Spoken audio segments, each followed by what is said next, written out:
Ugochi tubelu Odinana Temple. Anyị ebidogo gbuba anụ dị iche iche ebe a. Anyị gbubago anụ dị iche iche. Temple.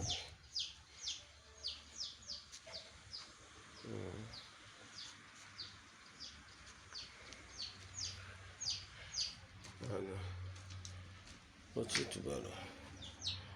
All the temple they have Odinana. All the temple they have.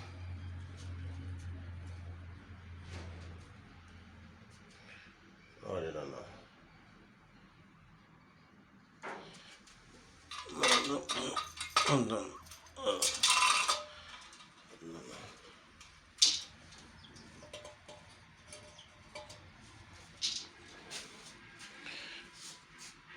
Temple. The temple there.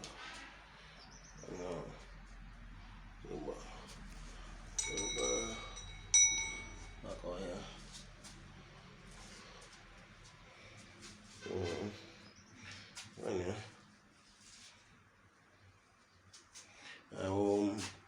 Ọnọdụ ndị mmiri the marine ebe ndị mmiri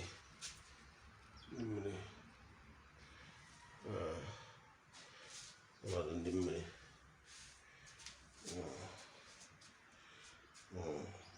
Ugochi tubelu Odinana Temple ka anyị nọ ya. Anya dị ha.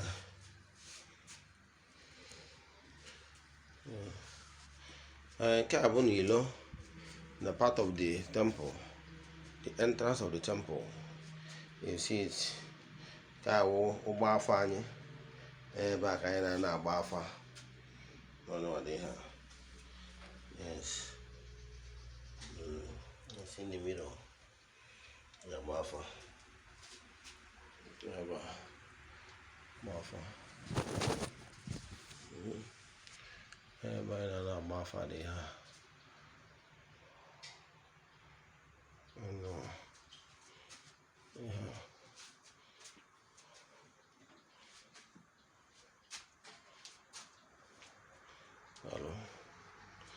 Anyị nwekwaziri ebe ụmụ mmụọ dị iche iche nọ.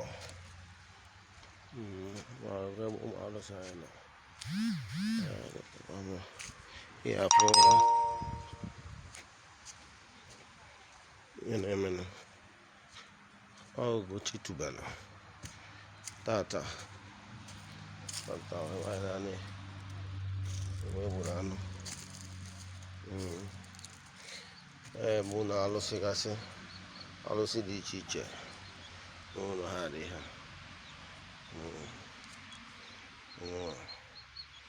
Ebe anyị na-akpụ alụ na n'ụlọ damage.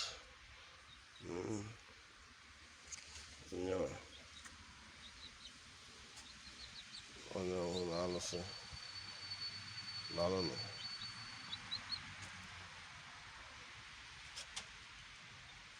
Ya gazienụ. Ọnwa ajụjụ ị nwere ihe ị chọrọ ịma gbasara Ugochi tubelu Odinana Temple, jụọ. Anyị na-agbakwa afa nke ọma. Were WhatsApp nọmba jụọ m ajụjụ ọbụla ihe na-agbagwoju gị anya n'ọdịnala Igbo. Ka anyị gbara gị afọ, ka anyị kọwara, ka anyị nyere gị aka na ada oke ibe na-agụ akwa. Anyị na-alụkwa ọrụ na-arụ ya nke ọma. Anyị nwere arụsị na-apụ apụ, mmụọ na-apụ apụ, mmụọ na-akụ mbamba ọka ọpịawa ndị ajọ mmụọ na ndị amoosu azụ. Daalụ.